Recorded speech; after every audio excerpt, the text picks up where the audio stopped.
Assalamualaikum warahmatullahi taala wabarakatuh. Waalaikumsalam warahmatullahi wabarakatuh. Alhamdulillahirabbil alamin.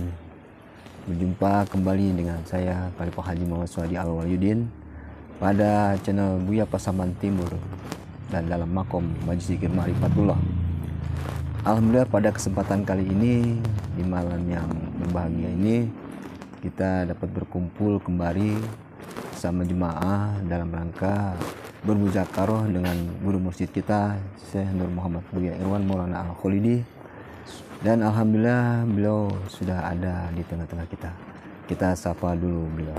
Assalamualaikum warahmatullahi wabarakatuh, Buya. Waalaikumsalam warahmatullahi wabarakatuh. Waalaikumsalam warahmatullahi.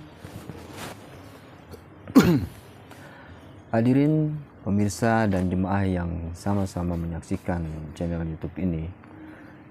Pada kesempatan kali ini kita akan kembali bermuzakarah perihal tentunya tentang amal dan ibadah yang selama ini selalu kita perdalam dan kita perdalam. Dan pada kesempatan kali ini insya Allah apa yang nanti akan disampaikan oleh guru mursyid kita menjadikan sebuah ilmu yang bermanfaat bagi kita dalam menjalankan amal ibadah yang tentunya menuju yang hak di mata Allah. Baiklah, kita mulai saja. Assalamualaikum warahmatullahi wabarakatuh. Waalaikumsalam. Alhamdulillah Bu ya, dalam kesempatan kali ini bisa kembali bermuzakarah. Dan di dalam kesempatan ini ada hal yang ingin saya pertanyakan. Sehubungan juga ada yang menyampaikan ke saya, tentunya dalam hal sholat ini. Karena begini Bu ya, ada yang menyampaikan perihal di takbiratul ihram itu bagaimana sih menetapkan keumatan dan tuhanan itu, karena ini kan poin terpenting Bu ya, ketika kita menyatakan diri dan menyatu, berarti kan satu di sini. Ini pengertiannya seperti apa, mohon penjelasannya Bu ya. Insyaallah, bismillahirrahmanirrahim. Kita dalam mengkaji diri, dan mengkaji diri itu adalah sifatnya mengkaji Tuhan. Kenapa tajalli Tuhan itu adalah diri, terutama di makom ibadah. Nah, sebagai pedoman adalah syahadat. Di dalam kita melaksanakan syahadat itu ada beberapa keputusan dalam syahadat itu. Kita harus ke situ dulu melihatnya. Berapa keputusan, termasuk kita ambil sekarang satu keputusan mengenai sholat. Dari sebanyak itu keputusan. Sholat itu keputusannya adalah ujubul wa'atal mawjud. Ada dan ada yang menyerupainya. Ada dan ada yang mewujudnya. Di sini pasti kita bercerita kepada sifat Tuhan dan sifat umat. Ya kan? Nah, kalau kita mengkaji sholat, kenapa Allah menggantungkan sholat ini kepada kalam Allahu Akbar? Ya. Nah, di sini kita mencari daripada kata aku dan kebesaranku. Aku dan sifatku sendiri. Allahu Akbar. Ya. La ilaha illallah. Berarti sifat Allah itu adalah sifatnya Allah. Bersifatnya Allah. Bersifatnya Tuhan pada sifat Allah. Nah, berarti Allah jatuh jadi nama. Ya. Nah, berarti yang punya nama dengan yang berhak memikul nama itu sudah pasti beda. Ya. Nah, kenapa bedanya? Karena ada maujud. Maujud ini adalah sifat yang menyembunyikan. Sifat keakuan bagi Allah yang dijadikan sifat dia. Berarti kalimat Allahu Akbar ini adalah kalimat yang dihadiri oleh dua kodrat. Ada Tuhan dan ada sifatnya. Nah, sifatnya ini disebut akbarullah, kebesaran Allah. Sementara keakuannya Allahu. Nah, jadi kalau kita sudah sering zikir la ilaha illallah, lam alif pada jasad, ilah pada batin tempat persembunyian Allah, ruang kosong tidak bernama dan tak ada suatu nama. La ilah. Begitu dia menuju kenyataannya bernama laha Allah. Nah, sesungguhnya kenyataan ilah itu adalah Allah. La ilaha illallah berarti sifatnya dengan dia itu ada pada satu tempat. Ada akbarullah, maknawiyah, sifat makni pada diri berwujud pada jasad. Sama basar kalam hayat kodrat iradat ilmu itu namanya akbarullah. Kalau itu seandainya wujud, dia sudah berupa sebuah sifat umat. Dia punya mata, punya telinga, punya kaki, punya gerakan. Karena ada 7 dinamakan akbarullah. Karena jumlahnya ini ada zahir 7, batin 7, sama samiun, sama samiun, basar basirun, semuanya 7 berarti zahir batin. 7 tambah 7 berapa? 14. Ya? Tapi kalau yang satu nyawa ini bisa dihitung enggak? Lebih dari 2. Enggak, berarti bisa 1. Ya. Nah, nyawa itu 1, ya. Nah, yang menjadikan nyawa, ya, di sifatnya Allah adalah salbiyah. Salbiyah itu ada 5. Ya, sifat daripada Allah. Berarti itu zat. Ya. Nah, zatku. Ingat, zatku, pelan-pelan mencernanya. Kalau dia bilang zatku, berarti ayatnya berbunyi Allahu. Dalam ibadah, itu aku. Allah itu nisbat pada Tuhan. Berarti kalau dengan gerak cepat di antara sebelum akal dan nafsumu datang, maka kamu wajib menghadiahkan diri akbarullah tadi, yang 7 itu. Nah, dalam kajian ahyan karajiyah tadi, maka di saat takbir membuang sifat daripada keumatan tadi, yang akal pikiran seperti pernah kita kaji, maka terjadilah ikhra. Apa ikhra? Terjadilah 2 pengakuan yang harus kamu imani dalam ibadah itu. Apa?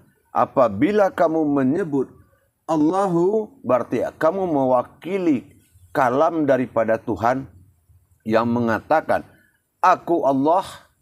Nah, begitu kamu naik, napasmu naik ke atas, kan kita naik napas dulu nih, sebelum sholat, sebelum takbir nih ya.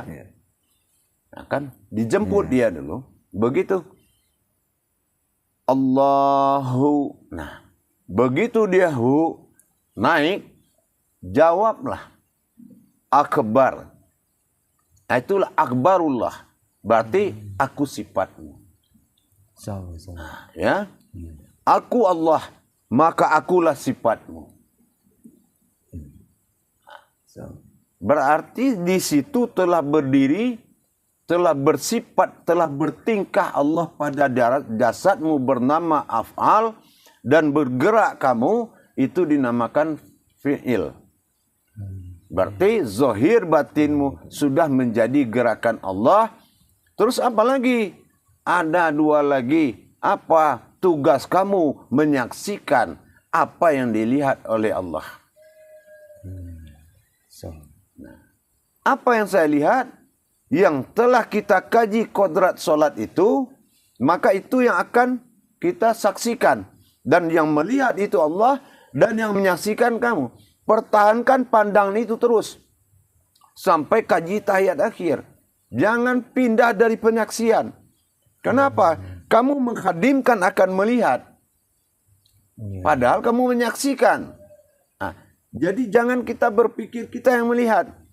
Gitu. Karena pengakuan tadi saat yang mengatakan akbar, ya, sifat itu adalah sifat. Berarti sifat hanya menyaksikan.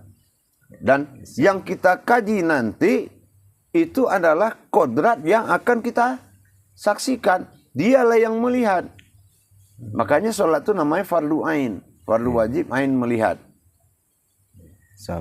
Nah, ya. Nah, makanya harus dikaji semua. Tapi sebelum itu, sebelum ini kamu sampaikan, ya, setelah mengaku kodrat itu, inna min wa aina. Pertanyaannya, kamu di mana dan hendakmu ke mana? Nah, di sinikah pengakuan bahwasanya kamu katakan kepada si bilah, diri Tuhan bilah pada batinmu halus itu, Allahu Akbar. Setelah kamu kenalkan, inna min aina, kamu siapa? Inna salati wa nusuki wa mahyaya wa mati. Kamu perkenalkan apa aja yang dikatakan Allah itu adalah kamu. Inna salat, saya yang salat. Inna salati wa nusuki wa saya wa mamati. Semua ibadah juga saya, semua saya.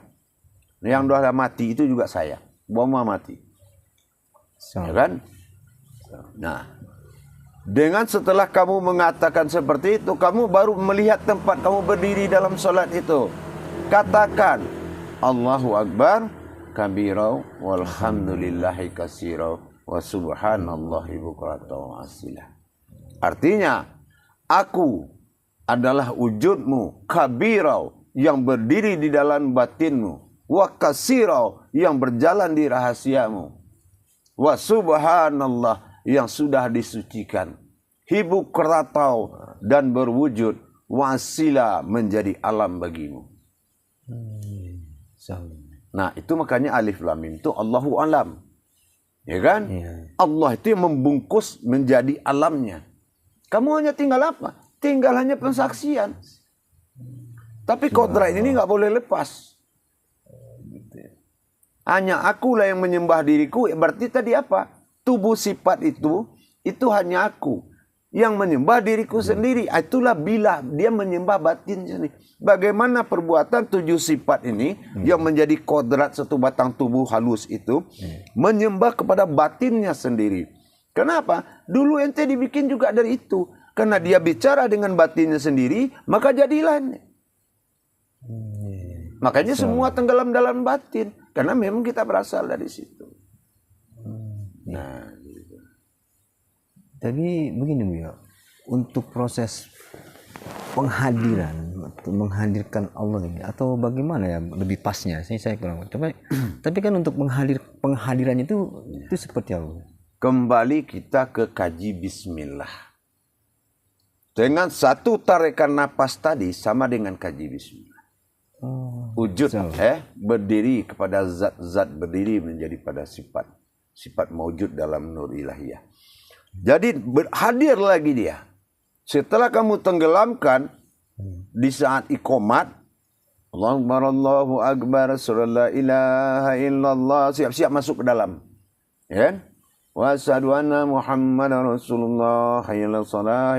Itu kan sudah ada pelajaran iqamat tuh. Yeah. Nah, berarti di saat kamu menarik tadi, kamu lihat kehadiran daripada dia alam sukun tadi, adanya Allah maujud dengan al-malik dia lagi.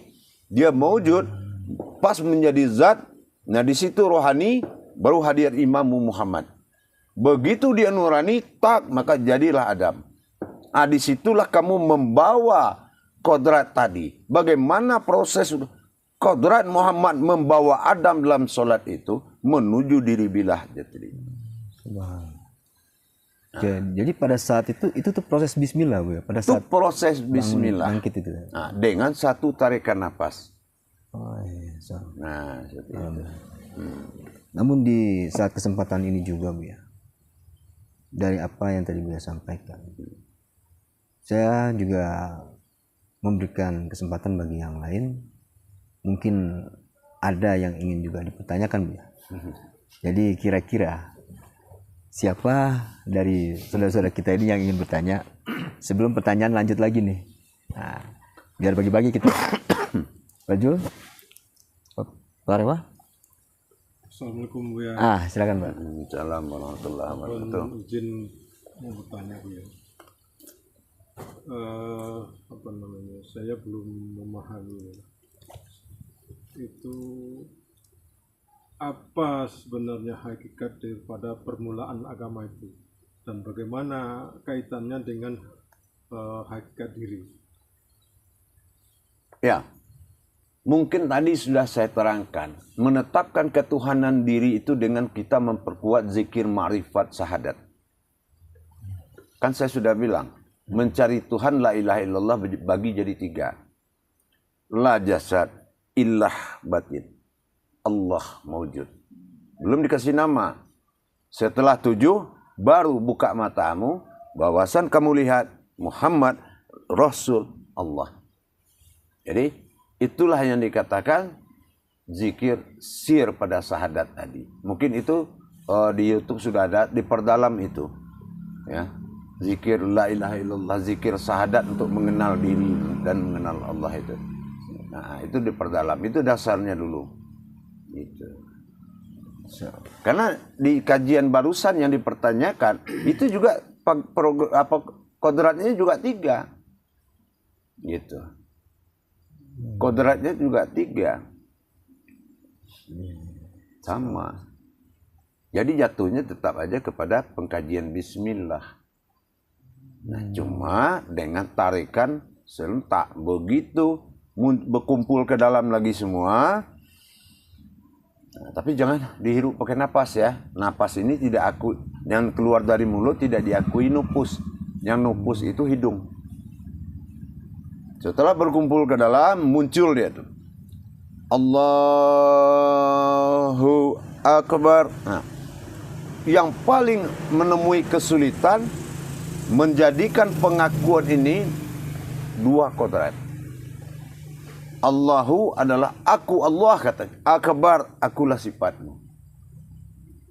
Akulah diri itu. Nah, gitu. Baru dia berpadu menjadi jasad ayan kerajiah tadi. Tenangkan dulu, baru perkenalkan diri. Maka sholat itu nggak boleh tergesa-gesa. Tapi meskipun tidak tergesa-gesa, kalau kita ngikutin orang, pandangan kita lebih cepat daripada imam. Gitu. Bagaimana Pak? Paham nggak kira-kira? Nah, gitu. Jadi kapan saya bisa, Bu ya? Jangan tanya. Setelah pengakuan itu mutlak bagi dirimu, baru ada kebisaan. Tapi kalau kamu ragu-ragu menetapkan itu, sesungguhnya yuwaswi fi sudurinas. Allah melarang kita berdekatan atau bergaul dengan orang ragu-ragu. Kalau saya bilang lebih bagus ditangkap macan daripada ditangkap ragu. Mati sekalian daripada hidupmu ragu nggak ada yang jadi.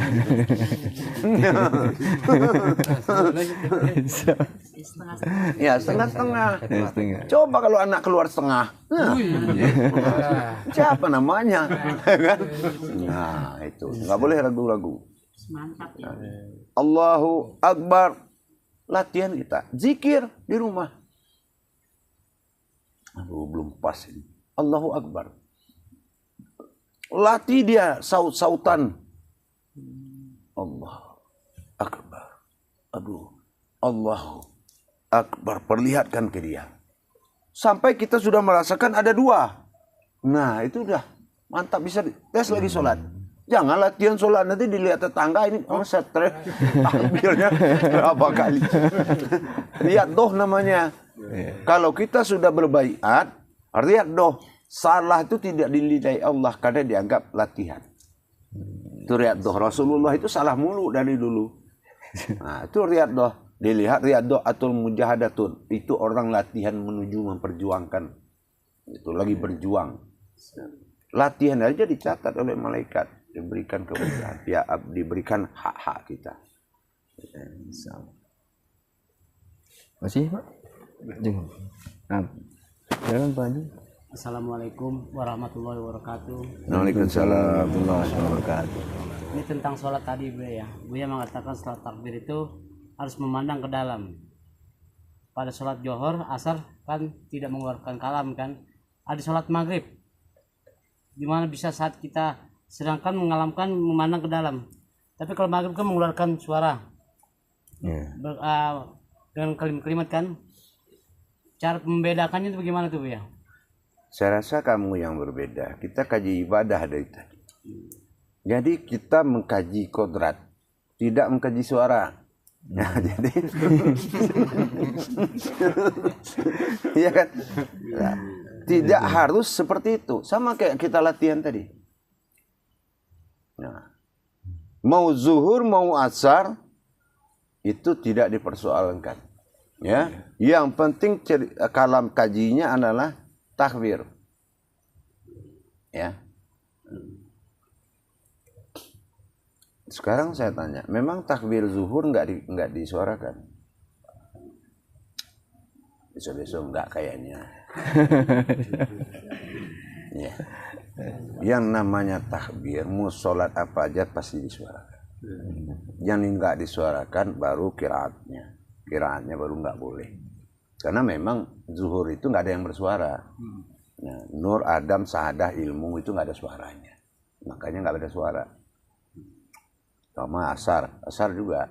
Dunia, akhirat, jawarut, malakut nggak ada suaranya itu. Tapi yang ada aneh, yang nggak pernah ada suaranya itu yang bersuara. Apa? Maghrib. Nah, ya kan? Ahadah, wadah, wahadiyah. Allah, Adam, Muhammad. Nggak pernah kita dengar suaranya. Bersuara di situ.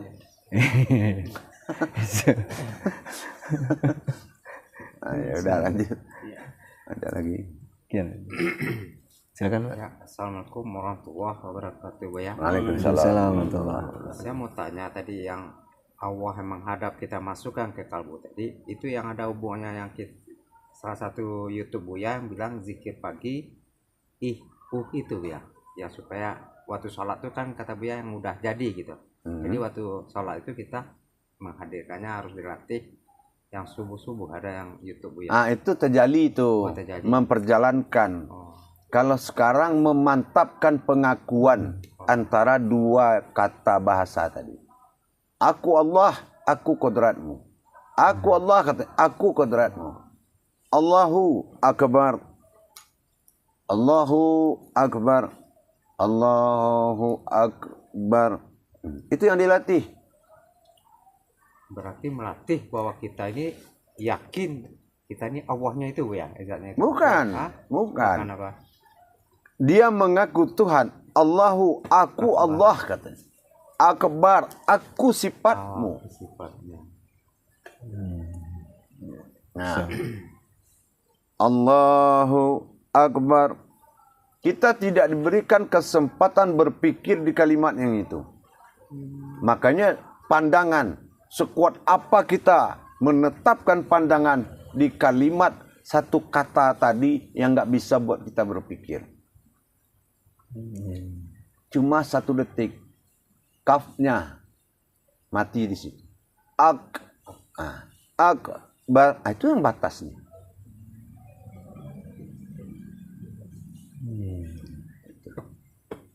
Allahu, aku Allah katanya kan. Allahu Akbar. Di Akbar inilah pengembangan yang 7 tadi, bukan Akbar. Bukan. Dia kan sudah belajar kita. Akbar. Jadi tubuh halus yang ada dibungkus oleh nur bungkus oleh zat tadi, tubuh rahim tadi yang bening seperti kaca tadi, itu yang diantarkan ke dalam kolbi. Akbar. Nah, begitu kita melihat kolbi tadi, itu yang dikatakan dalam batin kabir tadi. Nah, itulah Allahu Akbar kabira walhamdulillahi katsira wa subhanallah. Sudah menjadi alam kabirnya Allah tadi, menjadi alam diri kabirnya itu, alam batin semata, tidak ada apa-apa di situ, menunggu kehadirannya Allah. Kehadiran Tuhan Tunggal Wahid itu yang akan menjadi duduk menerima kata-kata kita. Kehadirannya itulah dari makrifat yang dipelajari rukun rakaat tadi. Itulah menjadi buah kata nanti di dalam.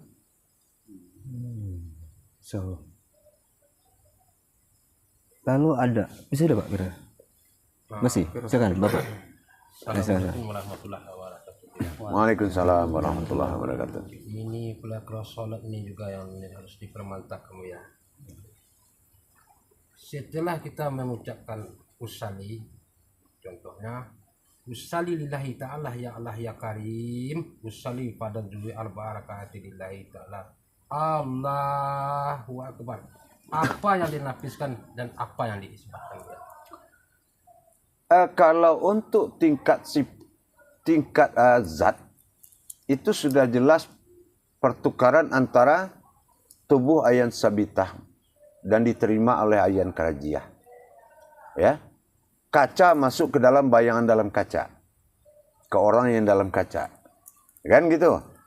Tapi kalau untuk kodrat sifat, nah, itu kita sudah bisa menenggelamkan semuanya ke dalam kolbi sehingga berdiri hanya satu wujud diri yang tidak berasal dari zat dan nur tadi.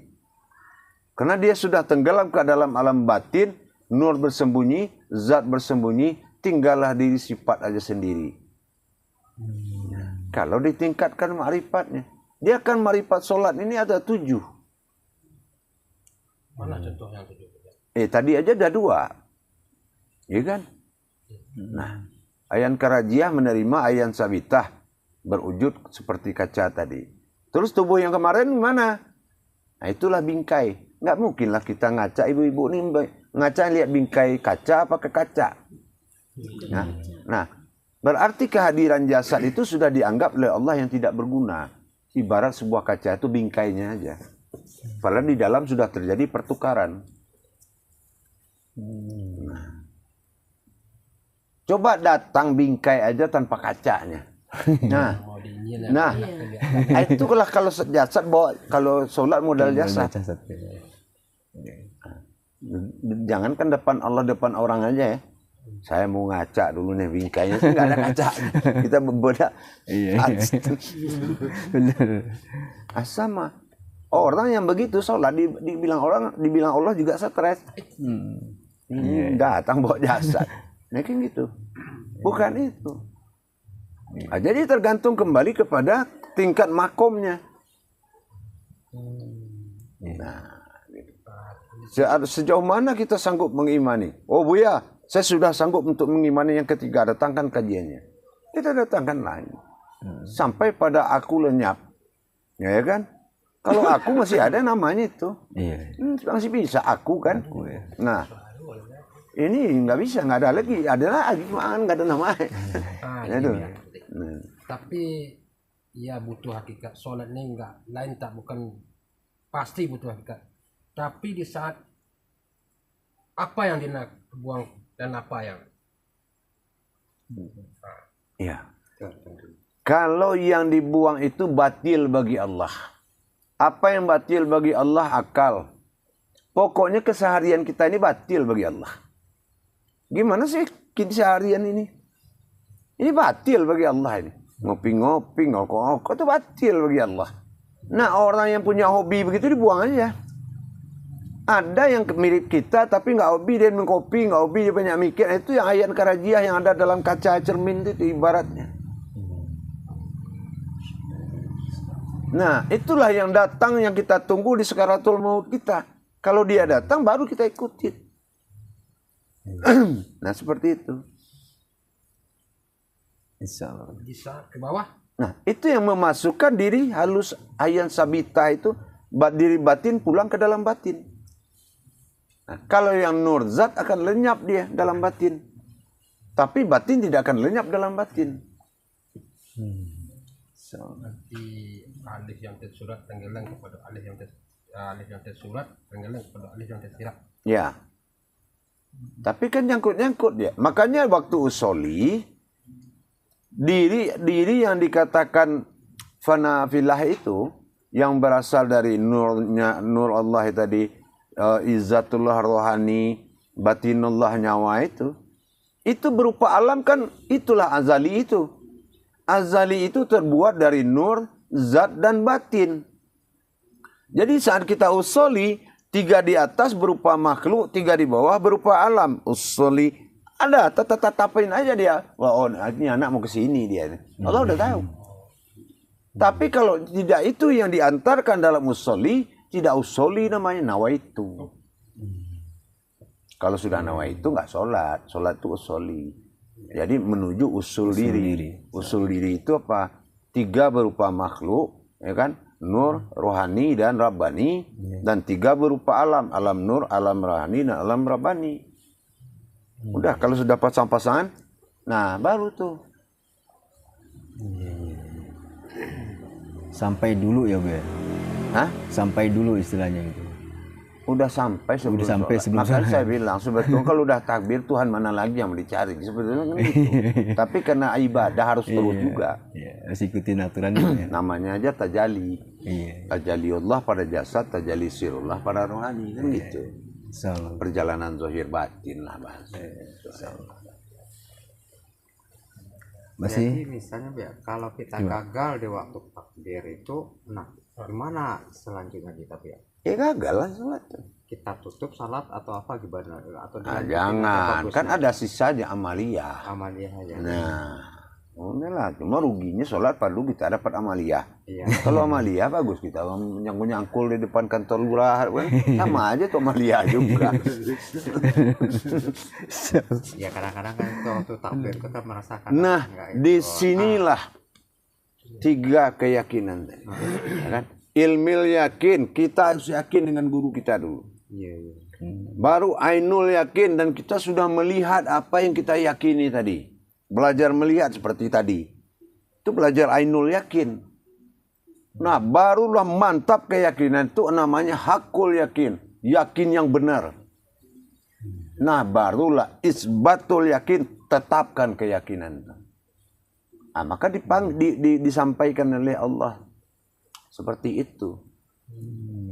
Jadi harus datang masa isbatul yakin. Maka disampaikan fana'um fillah wa baqa'um fillah.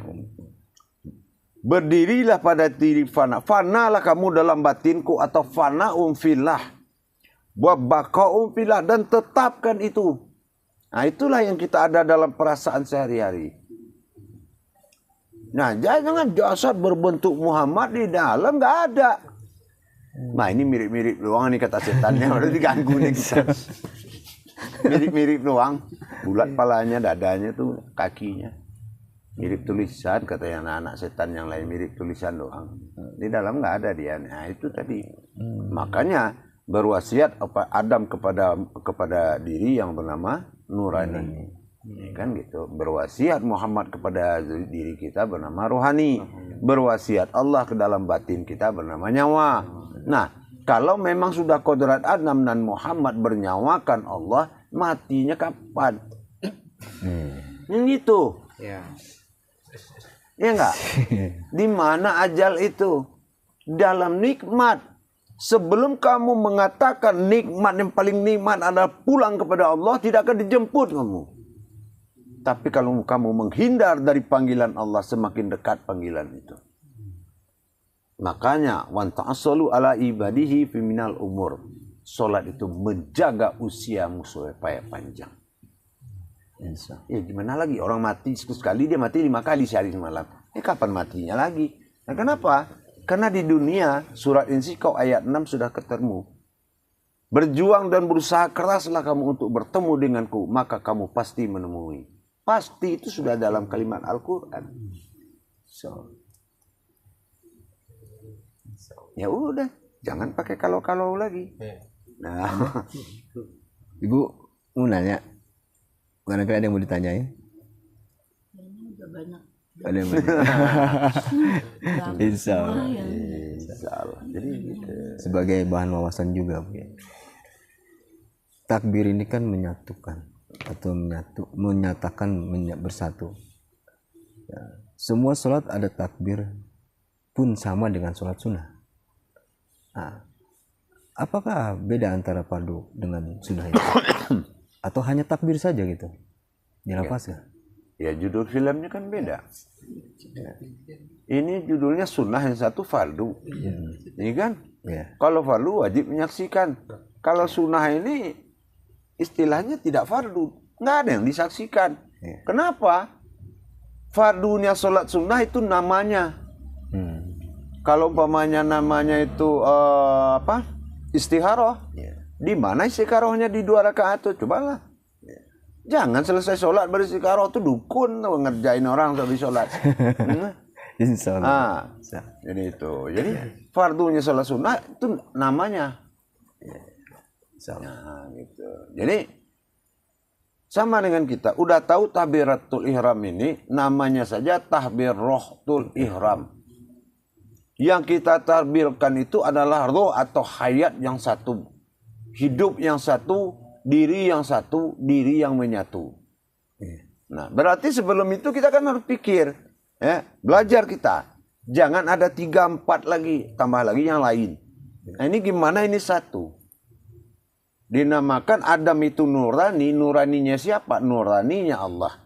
Dikatakan Muhammad itu zatnya Allah, batang tubuhnya dinamakan rohani. Rohani siapa? Rohaninya Allah. Dikatakan nyawa itu batin, tidak terlihat. Itu Rabbaninya siapa? Rabbaninya Allah. Sekarang mana lagi? Kalau ada itu tapi dia nggak bisa hidup, bagaimana? Nggak bisa bergerak, nggak bisa ruku, nggak bisa sujud. Maka masuklah ayat sabitah tadi. Diri halus yang terbuat dari 7 kodrat.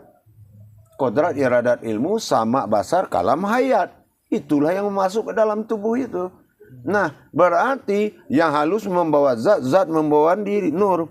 Nah, itu aja dalam pandangan itu. Salah. Lalu posisi Fatihah ini untuk apa, Bu? Ya? Itu kan sudah Fatihah. Ya. Fatihah itu kan fatrilaha. Fatrilaha itu disatukan dalam bentuk tubuh hakikat bernama lahu. Baru ada derajatnya. Bismillahirrahmanirrahim. Masuk dia ke dalam Rahman. Rahman bagi Muhammad. Rahman bagi Adam. Rahman bagi batin. Rahim bagi Muhammad. Rahim bagi batin. Bertajali dia. Alhamdulillahirabbil alamin. Diproses zat itu menjadi Tuhan. Yang itu. Siapa? Tuhan Rabbil Alamin. Menghadap kepada ilahinas. Kan gitu. Nah, diproses di situ. Malik yaumiddin, sesungguhnya akulah yang berbangkit ke dalam dirimu. Middin itu kan Islam. Islam itu dal alif nun. Akulah yang bergerak dalam dirimu. Itulah Al-Malik. Maka dalam surat An-Nas ada Malik. Ya kan? Qul a'udzu birabbin nas, Malikin nas. Bagaimana dia bangkit di diri kita, ilahinas, dan menguasai kita. Baru jatuh 3 perkara yang batil di depan kita. Ragu-ragu, takut, dan sekalian makhluk.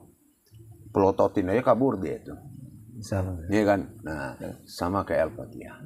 Al-Fatihah diproses oleh al itu adalah kodrat, fa itu batin, ha itu zat. Bagaimana proses batin Allah kepada zatnya sehingga berubah dia menjadi min.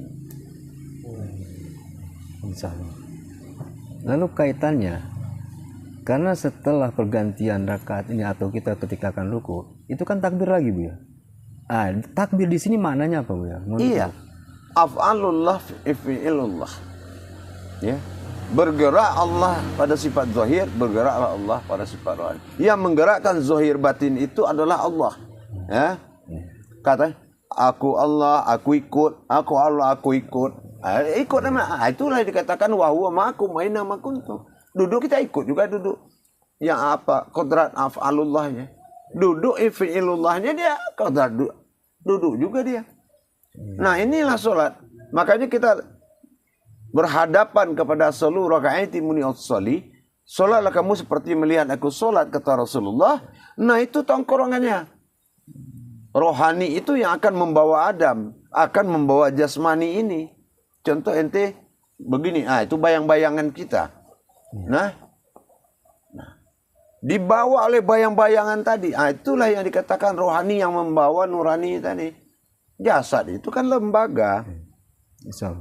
Bisakah, izin Bu ya, bisakah saya maknai ketika kita takbir saat akan ruku itu bahwasanya seakan mengingatkan bahwa yang sifat dan aku dan yang sifat ini yang bergerak. Apa bisa dikatakan seperti itu?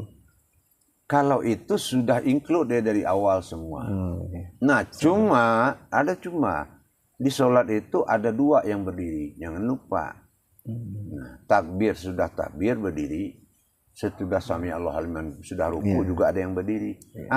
Yang berdiri pada takbir itulah alif tersirat yang harus lenyap di dalam. Tetapi yang berdiri setelah ruku itulah Rabbil Alamin yang mewakili seluruh alam untuk bersolat kepada Allah. Proses pergantiannya bagaimana nih Bu? Bu ya, dalam Kan jelas sami Allahu liman hamidah, aku yang mendengarkan. dari hakikatnya itu, Dan dengarkanlah aku. Katanya dia, dengarkanlah aku. Kalau orang Amaliyah mengatakan aku yang mendengar. Tapi kalau dari dalam orang tasawuf atau tauhid mengatakan dengarkan aku. Apa yang dengarkan? Rupanya taubat semua alam ya Rabbana lakal hamdu. Nah, insyaallah. ya kan? Jadi kalau mau kaji tersirat, alif tersurat, lihat aja dua-dua berdiri itu dia itu. Nah itu. Ya kan? Iya. Makanya. Itulah insyaallah. Jadi kenapa tadi saya berturut-turut menyatakan seperti itu, karena saya merasakan banyak juga yang kurang jelas di situ ya. Jadi karena kajian ini banyak juga yang disampaikan tentang sholat. Jadi harapan saya di kesempatan saat ini lebih jelas gitu Bu ya, maksud saya. Makanya saya bertanya tadi seperti itu karena saya juga ingin tahu juga Bu ya, karena biar bagaimanapun kalau sering diulang itu menurut saya Bu ya, itu semakin apa ya, kita semakin paham gitu ya. Iya, kan sudah ada orang Padang bilang, hafal kaji kena diulang, hafal jalan kena ditempuh. Ya kan? Nah, panjang jalan banyak yang dilihat, lama hidup banyak yang dirasakan, kan gitu. Ya, sudah imani aja udah selesai. Alhamdulillah. Nah, ada itu dimasalahkan. Masih ada lagi kira-kira? Cukup. Nah, mungkin untuk kali ini, kesempatan kali ini cukup itu yang bisa saya dari awal pertanyakan ya. Mungkin juga dari rekan-rekan jemaah di sini yang bertanya juga. Namun di penghujung acara ini seperti biasa Bu ya, saya ingin mendengarkan nasihat dan petua Bu ya. Mohon petunjuknya. Ya, insyaallah. Jadi sekedar amanah ya, sebagai guru mursyid ke siapapun umat Islam. Intinya seperti ini. Hindarilah prasangka dalam ibadah itu. Tapi belajarlah dengan bainah, dengan pembuktian. Jauhkan prasangka. Karena Allah itu bukanlah sebuah prasangka. Kalau masih kita berprasangka, kedudukan itu akan lemah. Kenapa? Yang berprasangka aja lemah, apalagi prasangkanya. Nah itu aja. Insyaallah. Ya. Insyaallah. Insyaallah.